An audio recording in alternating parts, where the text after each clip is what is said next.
See, marriage is not a commodity that you carry on your head, but many people carry it on their head.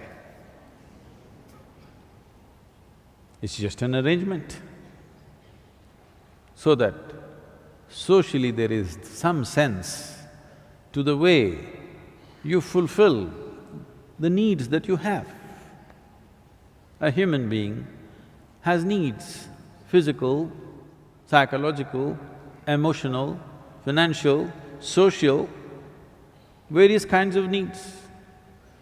To fulfill these things in a dignified manner, we came up with something called marriage, so that it is fulfilled within a framework. Your desires don't run wild and disturb everything in the society, some kind of a framework, so that it can be conducted in a sensible manner. Now you have raised this to heaven because somebody told you marriages are made in heaven. Only the unmarried ones think so.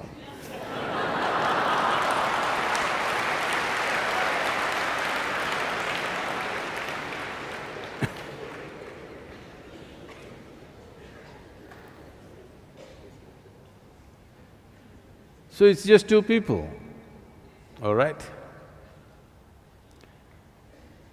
Now, spiritual process is about turning inward. Can I turn inward with somebody else? Marriage is an arrangement to fulfill certain aspect of your life. Don't complicate life by thinking, we will walk together on the spiritual path. There's no such thing. Because spiritual path is not not the path that you take into the Velangiri mountains, that you want to walk together. Even if you go to Velangiri mountains, please don't walk hand in hand. It's a narrow pathway and it's not an appropriate way to walk in the forest. You can walk in the park hand in hand. You can go shopping hand in hand. You can sit in a cinema hand in hand. You can't turn inward hand in hand.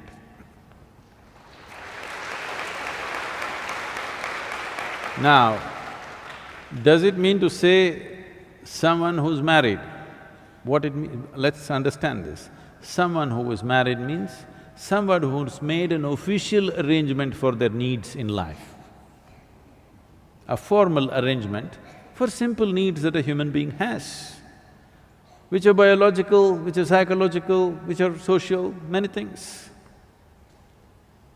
So these arrangements that you have made, conduct these arrangements gracefully, so there will be time and space for you to turn around.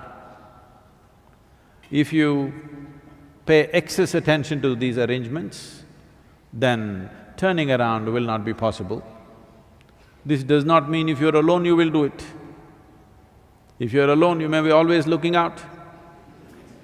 You spend your entire time and life looking out for somebody, that will also not help. If you think your desires, your longings and your needs can be well handled by an arrangement of marriage, all right? Don't try to raise it to heaven. It doesn't happen in heaven, believe me.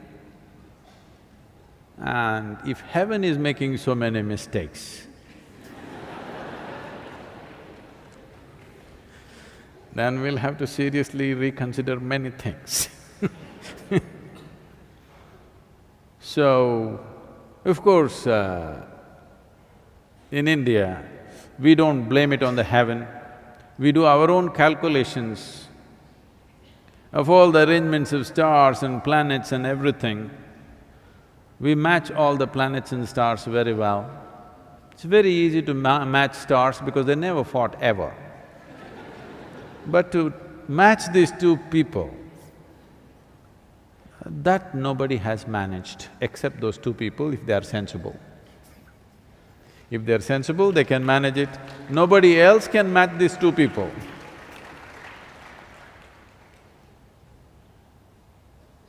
Priests have tried, gods have tried, ghosts and goblins have tried, it's not worked and not worked and not worked.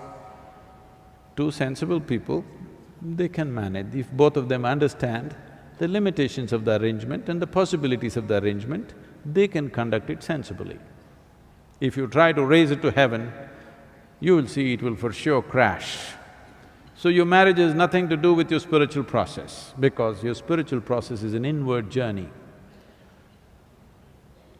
But one dimension of this is, to walk alone, people falter. Actually, this question was asked to Gautama, the Buddha. Is it better to walk alone or in company? Gautama looked and said, it's better to walk alone than to walk with a fool.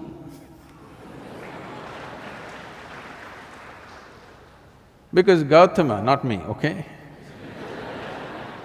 Gautama believes only a fool will marry you.